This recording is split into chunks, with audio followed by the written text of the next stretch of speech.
It's Ivan P, and look who's back. Look who's back in the house. Yo, it's Eddie. Here we go. Eddie. Back from the slaughterhouse. Back from the fire, reborn like a phoenix. I'm rising. I know you've missed me. I've been getting emails. I've been getting phone calls at home. I thought I told you last time, no more emails or phone calls at home. Whatever. I'm not dead. I'm back. We're alive. Let's go. He's back, and what do we have here, Big Ed? We got more football. Final Four. Get fired up. The Nations League. Croatia made it just as we predicted. Actually, Big Ed, did you predict Croatia was going to make it in the Final Four? I don't remember. I know I did. I must have. Didn't you say France was going to finish first? I don't remember. Guys, go check out our video. Honestly, I don't remember. It doesn't. You know what? Go back, watch the video again. Go back. Smash like. That's right. Subscribe. You know? But, I don't know. Call me out. Put it in the comments down below. Get them in there. I had predicted Croatia finishing first, France second, Denmark third. So what happened was Croatia did finish first, France finished third, Denmark finished second. So it was a really close race between Croatia and Denmark. We beat them twice during this tournament. You got out there for a couple games, didn't you? So yeah, I went to Split to see France against Croatia. Guys, check out the video. It's down there somewhere. To see my whole experience. It was such a great time. It was quite the experience, honestly. I've never been to that stadium before, but it was fun. It was fun. I wish we could make it out to Qatar. That would be great. Yeah, that would be crazy. Or, if we can't make Qatar, let's go to the Final Four next summer. Yeah, for sure. All right, let's do that. We're on. All right. So now we got the Final Four. Well, let's talk about the last game Croatia played against Austria a little bit, because that was the defining game, because we needed a win to finish first. All Denmark needed was to win as well against France, which they did. They beat France 2-0. So we had to beat Austria. If we didn't beat Austria, we wouldn't have finished first.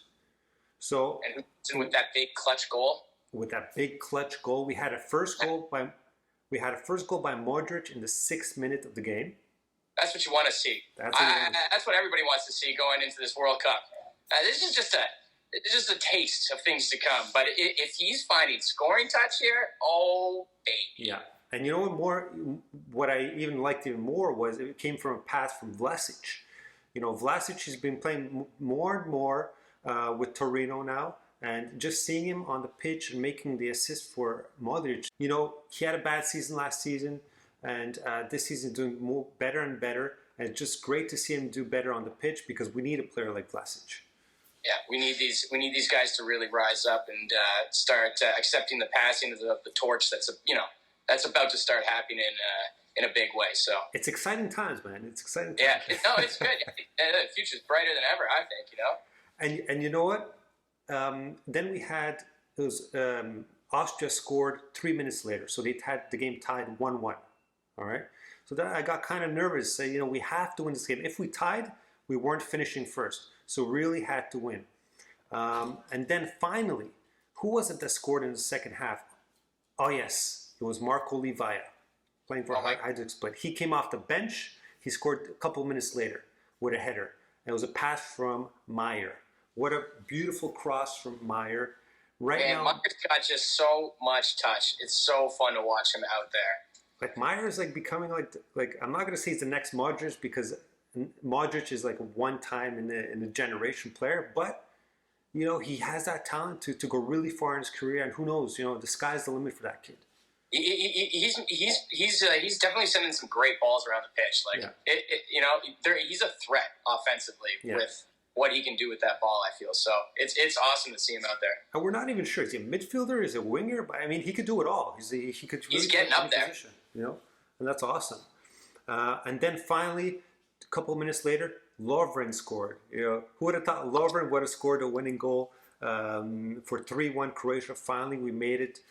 And from a pass from Perisic, and that was just, the nail in the coffin for Austria, and cemented our place in the first place of the group, and we're into the Final Four, baby. We're into the Final Four. Let's go. Let's get excited. When's the draw? You know what? I have no idea when the draw is. I mean, they haven't... Why is there even a draw for a Final Four in a tournament, though? Shouldn't there just be a seeding thing here going on? Come on. I don't know. I mean, there's going to be a draw for sure. Go by aggregate, and So it's going to be a 1-game elimination to the finals. So it's going to be two games total. And so I just want to talk. When's the next game scheduled for? Well, the finals are scheduled for June 14th and 15th, and the final game is the 18th of June next summer. What? Yeah, June 14th and 18th are the two semifinal games. And there's a year in between now and. No, I mean, it's next summer. A year in between now. Next summer. Yeah, the finals are next summer. Oh, so this is like a whole other team. That's the thing. Team could potentially look extremely different in the final four. All of these teams could look extremely different in the final fours next summer. That's very true. And don't forget, we have the World Cup coming up. So who knows what's going to happen? This is what I was saying about this tournament. All right. Yeah. This is what I was saying about this tournament. Yeah. Yeah. I mean, this is just. But you know what? I really grew to love this tournament because. Well, it's more football. More soccer. More time to see our checkered mates on the field. Yeah, fair. Also, we get better development. We get to see good matchups. We get to see Croatia against France, Croatia against Denmark, instead of seeing those boring friendly games, Croatia against Malta and stuff like that. You know what I mean? No disrespect to Malta, but I'm saying I'd rather see. That was a lot of disrespect. That was a ton of shade thrown at Malta's way. No, Malta. With all due respect. Malta, you get at him, all right? With all due respect, but I'd rather see it in those comments. Yeah. I would just say I'd rather see Croatia play against France or teams like Germany, Italy and stuff like that. It just makes it more interesting. And not only that, with the group system that they have, there's teams that get relegated. The team that finishes last gets relegated to B or C, and teams from the bottom could go up a level, A or B, right? If they finish first. So there's a lot right into this game. So even in B and C level groups, the teams are playing for something because they want to get upgraded to level A. How much are these guys getting paid? Well, I know that the finalists, if they win the cup, they get 14 million. The country gets 14 million. Federation. The federation gets 14 million dollars. Euros. So. And how many games total? Well, okay, so it's groups of four teams. So we play each team once. So that's 6 games plus semifinal and final. So that's 8 games total. It's not too bad. And it's spread out within. It was two cycles plus, the finals. So it's not that bad. Oh, okay, I guess. But I'm just saying, it's still enough extra matches for these superstars to be playing in and not really getting. Yeah, and usually these games were during international breaks. So, usually they would play like a cheap team. Are we replacing some friendlies with this? Exactly, yeah. Is that what we're doing? Exactly. So some of these friendlies into a competitive format? Basically, FIFA came up with a way to monetize these friendlies and make a tournament out of it, right? So. Gotcha. But I don't mind. I love it. I'm here for it. I mean, whatever. And a lot more people are talking about the tournament this year, the Nations League. The stadiums have been packed. They're getting TV coverage. Here in Canada, played on DAZN, and they're talking about it in newspapers. So it's getting a lot more momentum. So and it's fun. A lot more soccer. So I think it's great. Yeah. All right. Well, fair enough. Well, at least we got a couple fun games next summer to watch. That's right. So.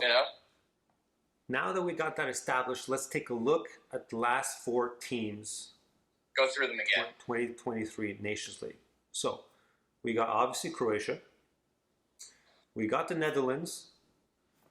We have Italy, who didn't make the World Cup, but won the Euro, didn't make the World Cup, and now they're making the semifinals to the Nations League, which is that's pretty funny. So strange. Yeah. And then we got Spain, who's the last to qualify. That's pretty stacked. That's the stacked Final Four. Look how well Croatia's doing again and again and again. And just a class organization, it's what a rise, from where it began. It's incredible to just be, one of these Final Four, just time and time again, really crushing these tournaments. I know. I mean, and we continue to be the underdog. Sorry. In the peak Modric era, it's been. That's right. It's been nothing but, elite success, really. That's right. And but we're still the underdog for some reason, even though we make all these tournaments. We finished. It's not a biased thing, you know? Yeah. That's small stuff. But I mean, I was just looking at the odds today, and let me just pull up the odds for the Final Four, and they're giving Croatia 16% chance of winning the tournament. They're giving. It's not really that. It's not really that much. Like, well, you know, I mean, they're giving Spain 30%.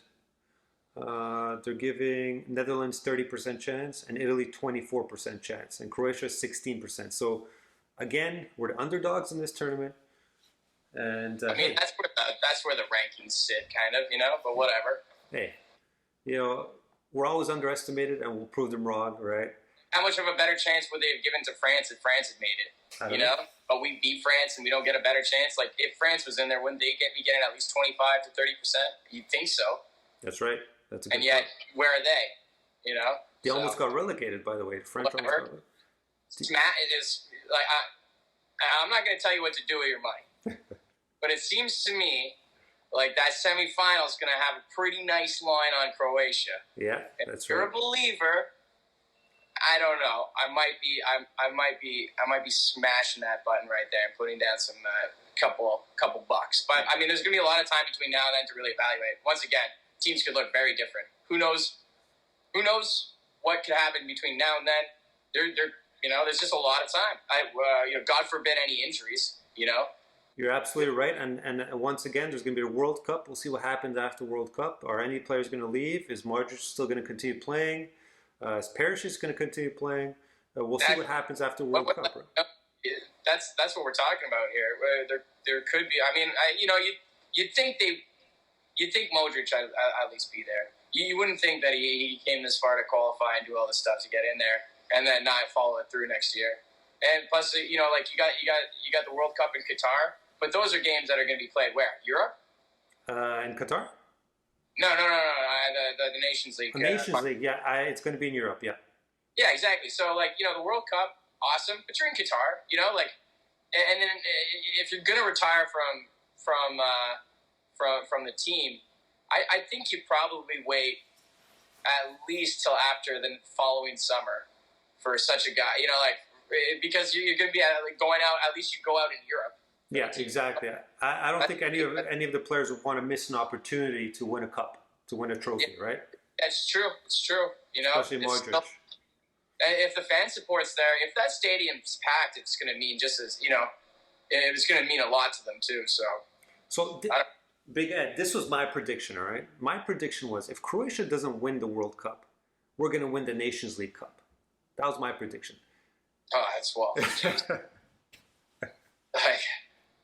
That is a big one. It's a tall ask there. It is, but you know what? I have a feeling Croatia is going to get a trophy one way or another, either World Cup, either the Nations League or Euro Cup, and it's going to be soon because we really have a lot of talent right now. Our roster is packed with talent. Our bench players, they're coming off the bench and performing really well. And, that's true. You're looking at really hungry for a trophy, Yeah. And a Nations League trophy would be quite the consolation prize. Should we not get one this time? It's in the World Cup. The World Cup's hard. You know, that's the thing. Like you can be the best team there ever was, and there's just no guarantees. Lots can happen out there. And speaking about the World Cup, we're gonna have to make another video, do another prediction, because I'm getting a lot of comments from these Moroccan fans. Oh, that's right. Yes, And they keep arguing. Look, these are all the players we have, and it's true. It's pretty impressive. They have some good players playing in top teams right now. So we might have to reevaluate our predictions we did a couple of months ago. But you know what? Let's save it for the other video. Let's focus back on the Nations League Final Four. Now, just to give you an idea, I was checking some stats online before. The value of every team, right? Because they do like a value, how much the players are worth in their respective clubs. And for Spain, the total value of the players is 790 million euros. Jesus Christ. That's almost a billion. That's more than a billion over here. Italy is 655 million euros. Netherlands is 537 million euros. And Croatia is 343 million euros. So we're definitely last place in terms of how much our players are worth on the market. But Does that really say anything? Does that really mean anything? I don't think so. Because I think Luka Modric is the best midfield in the world. And that's center of the field. That makes a big fucking difference, as we've seen. We know that the market value of certain players, sometimes when they come from Brazil or Spain or Portugal, sometimes their value goes up just because they come from those countries. It's not always if the player's the best player, that he's the most valuable player. There's always a lot of hype. A lot of politics out there. A lot of politics, a lot of hype. A lot of the big discrepancy over there too is just because we are not necessarily we're not putting big time strikers out on the world stage right now. And if we were, it'd be a very big, it'd be a very different story. If we had some of our if some of our strikers come into their own and go over to the EPL and start doing well, I think we're going to reevaluate how much Croatia's worth. That's right. That's right. And think about how highly paid and highly valued the midfielders on the team. It's not just Modric. Kovacic. Think about it. They're all in high profile situations, and definitely got to think that we have the best midfield in the Final Four here. Definitely. I'd rather have the best midfield than out of any other category there is. Yeah. So that's what I got to take. Sure. And let's not forget, we have a lot of young players coming up, like Sosa, Gvardiol, Meyer, that haven't reached their peak yet in terms of market value. That's what I'm saying too. And once again, there is a whole year to go before we get to this Final Four. So we could see a big flip on. I don't think we're going to see the massive flip. So we're not going to go to $1 billion here, but I could definitely see this 350 or whatever it was increasing. So yeah. Yeah. One more stat I would like to look at before we make our predictions is Croatia's stats against the teams that are in the Final Four. All right, let's go. So against the Netherlands, we have 1 win and 1 loss, which is 50-50, which is pretty good. Against Italy, we have 3 wins and 5 ties, 0 losses. So we never lost against Italy, which is awesome. And against Spain, Spain's always been a tough opponent for us. We have 3 wins, 1 tie, and 5 losses. So Spain is probably the team I'm most afraid of. Yeah, they're dangerous. Let's not see them in the semis. I don't want to see them at all, actually, because it's always... Yeah, it would be nice if somebody else could deal with that for us.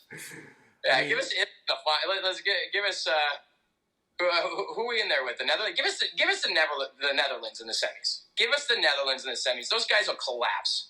Right? Yes. No, they will collapse upon themselves. I'll defeat them, and then have Italy just obviously crush Spain because they're going to be super pissed off because they're on the World Cup. Yeah. Perfect. Yeah. And then have us, disappoint the hell out of them in the finals. That'd be great. That would be the ideal situation. I think so too. Yeah, I would love to have a first game against Netherlands because I think our style play is great against them. I think so. And let Italy deal with Spain. And Italy beat Spain at the last Euros, so I think they could beat them again. And I would love to see an Italy against Croatia final. That would be a great final. And continue the tradition of Italy never beating Croatia. Exactly. That'd be great. Yeah. And Croatia wins the Nations League. No ties in the final. No, yeah, exactly. Yeah, but Italy is dangerous as hell. It's absolutely insane how they didn't qualify for the World Cup. They're so good. And on the in the big stages, they come up big. I know. And I don't see. It would be great to beat them in the finals, but it's it is every time you do see Italy in a final, Italy's winning that thing. And they played some of the nicest football during the Euros. Sorry? They played some of the nicest soccer in the Euros. They're so good when it comes down to it. So but this new Italy team, they have a lot of new young players. After they didn't qualify for a World Cup, they got a lot of new players. But they still impressed. They played well. They played against Germany, against who else was in their group? I don't remember who was in the group, but they finished first. And Portugal, they didn't beat Portugal. Who did they beat? Hold on, let me check that right now. Italy is dangerous. Oh, Italy played Hungary, Germany, and England. They won 3, draw 2, and lost 1. So they had an up and down kind of group phase. They had a couple of draw. I think they had a draw with who did they draw with? I think they drew with Germany. What were their goals against? The goals against were 8 goals for, 7 goals conceded. So, oh, okay. Out of how many games? 8? 6 games. 6 games. That's pretty stifling defense right there. Yeah. You know? They're not letting a lot through. That's just kind of always been their hallmark. They tied 1-1 against Germany. They beat Hungary. Tied 0-0 against England. They lost against Germany 5-2. And then they beat England 1-0. And then they beat Hungary 2-0. So it's a good team. I just don't think they're solid enough to win the whole tournament. But again, we'll see what happens. It's next year. What happens between now and then? They could have some freak superstar come out of nowhere that we never heard about at all. Wow, you got to deal with this guy. He's been lighting it up. You know? The most impressive team so far in the Nations League have been the Netherlands. They won 5 and they drew 1. And in their group, they had Belgium, Poland, and Wales. So, I mean, they haven't lost, which is pretty impressive. And That's pretty impressive. They had Belgium in their group. And they're beating Belgium. Let me see what their goals for and against were. Hold on a second. They had 14 goals, 14 goals scored, 6 goals conceded. So that's pretty good. See, they beat Belgium 4-1. Nice. And then for the second game, they beat them 1-0. So they destroyed Belgium. So this is a scary Netherlands team. So That's a scary Netherlands team. I don't even know if I want to play these guys first. I don't know. Maybe not. And then we had Spain. Let's see their stats. They have 3 wins, 2 draws, 1 loss. They have 8 goals, 5 goals conceded. They tied Portugal 1-1, and then they beat Portugal 1-0. They lost against Switzerland once. Huh. So well, that's suspect. They didn't have the perfect start to the tournament, but they still finished first. They beat Portugal in the last game 1-0. So the most impressive. Well, I mean, more shades thrown on Belgium for the World Cup. I don't care. We got to go back there for a second. They got smoked by the Netherlands. You know, the Netherlands are looking hot going into the World Cup too. That's interesting. Yeah. But yeah, I don't know. Yeah, hey, Morocco, you guys got a good point, man. I don't know. We'll see what happens. To me, it's more about does Canada play the upset. I think Croatia's going through no matter what, and you know, I don't know. We'll see what happens with the other 3, but it's dangerous. It'll be a lot of fun. Yeah, no, for sure. And I mean, but going back to our Nations League, I find that Netherlands is actually the scariest team right now. We'll see again, like we said, we'll see what happens next year. But let's say we play Spain first. What do you predict? Well, let's correct that record. You know, let's get in there. I mean, it looks like Spain's kind of I mean, that's not a great record for the summer, but again, who knows what's like? These teams did do enough to get by and make it through. So, all right, maybe they're not really putting their best foot forward. These used to be friendlies. It's in the middle of summer. Yeah, you know, typical vacation time for them. That's right. You know, they're just kind of sacrificing their time for this, I guess. But I mean, they would have been there. You know, it is what it is. At least there's fans. So it feels like underpaid. Let's say we play Spain first. I give it 50-50 chance because it's always 50-50 when we play Spain. I mean, it's always a tough game. We always win by 1 goal, and it's always in the last minute or last couple of minutes. Remember the Euro a couple of years back. And then we lost against them the last Euro in overtime, 5-3, which was a crazy game. So with Spain, it's always 50-50. So I'm most worried about Spain. But if we play Spain first, I think we're going to edge them out probably by 1 goal, again, a 2-1 or 3-2. And then we'll either play Netherlands or Italy. I think Netherlands would beat Italy, and I think we would play Netherlands in the finals. I think we would beat the Netherlands. My prediction is either way, whoever we play first or second or whatever, I think we're going to win this tournament. That's my prediction. I think this is our time. We got the young players. We got Sosa, Gvardiol. We have Brozovic, Modric. I think we there's another young striker you missed into that. Peter Musa. There we go. Yeah, Musa is actually playing for the under-23 Croatia, which just qualified for the under-23 Euros.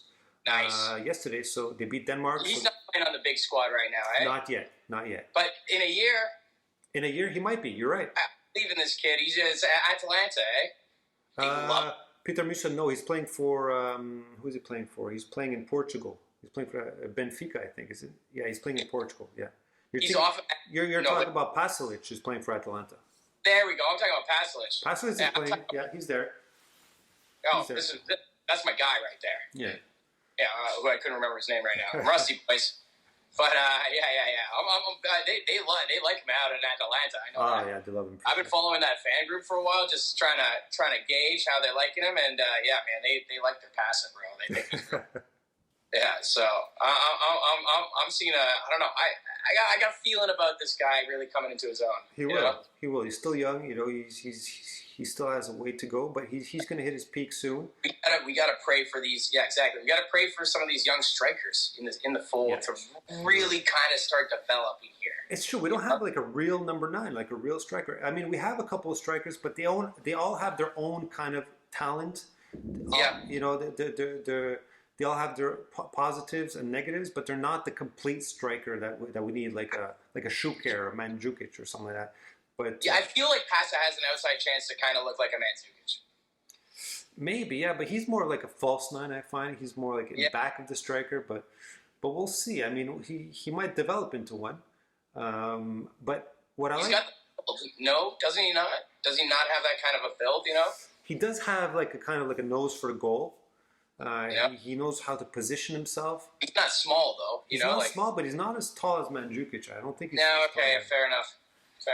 But he does know how to position himself really well for the goals, for headers and tap-ins and stuff like that. So maybe.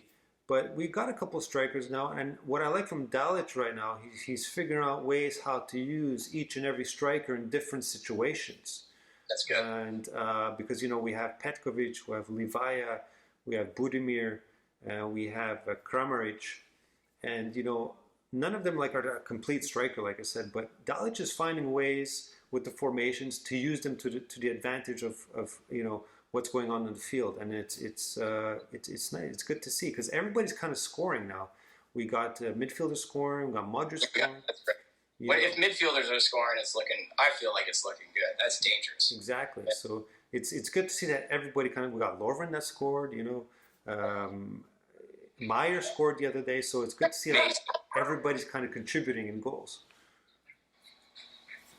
Amazing. But so Big Ed, what's your predictions for the Nations League? I made my predictions. Now it's your turn. I gotta see the draw. You know, I gotta see the draw.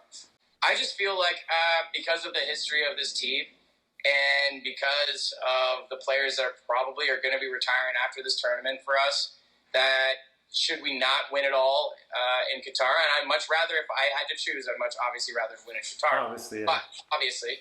But if we should not, you know, and that's a tough tournament to win in a tough condition, it's almost an alien. It's kind of alien for the times we're going to be watching it at. But should we not do very well there and win, then I think we'll be the hungriest out of the four. Definitely. That's what I think. And this country is just so hungry for a championship. I mean, that second place finish, all those, how many years? 6 years ago? 2018, yeah. So it's going to be 4 years. 4 years, yeah. It's going to be 4 years. So 4 years, you know, I think we're... it gave us a taste. It gave us a taste of the finals, and we didn't get that cup, but... It would be sweet and too, you know, to get that celebration out there. It would be great. But I think you're right. I think it made us even more hungry for that championship, to get a championship. So, and I think it's close. I think it's really close. It's closer than ever before, I think. Yeah. Well, this team's looking better than ever before. I think this is maybe the best version that we've gotten to see in quite some time, since 98 or whatever, you know? Well, some people are saying this team is better than 2018 team. We have more depth. That's what some people are saying. And I might agree. Like, we've got more strikers than we did, for sure. Yeah. And we got more depth at midfield, like better depth at midfield, more ready depth at midfield. Not only midfield, but also defense. Our defense is solid right now. Right, our defense is solid. You know? I know this is a good team. It's a well-built team. It's a meaty team all throughout, you know? So, I don't know. We're looking good. I like our chances in the Final Four. It's a year away. Yeah. So we'll see what happens. But it's good to be back. It's good to be back, Big Ed. It's good to have you back. There's going to be a lot of coverage coming up for the World Cup. You know how jacked we are about that. We're going to get really good. We're going to do breakdowns on every player. We're going to let you know what they had for breakfast, all right? We're going to get their nutrition plans, you know, what their favorite color is. You know, it's going to all play a factor. You got to believe that, yeah. You know, get some playlists, you know. So welcome back, Big Ed. Happy to have you back. And we're going to do, we also have to do an update and do the jersey review. We got to look at the... yeah. I did a quick one in the last video. The kits. We haven't covered the kits for Qatar, so that's right. We're going to cover those. We're going to give you your thoughts. That might be a short one, but I already did. We'll adjust the rankings. You know, we'll adjust the rankings we gave you. Yeah. All right. Exactly. Sounds good, guys. So, guys, don't forget to subscribe below. We got a lot of content coming up. So that was comment, like, subscribe helps us out somehow. Right. That's what they say. That's what they say. That's what they say. So just I don't know algorithms. I think if you say algorithms enough in a video, it helps your algorithm. Algorithm. Let's just say it. Algorithm a couple times. Okay. Algorithm. Yeah. All right. Thanks, guys. All right, guys. Take care, Big Ed. This is Ivan P. Do widzenia. See you guys later. Ed. Cheers.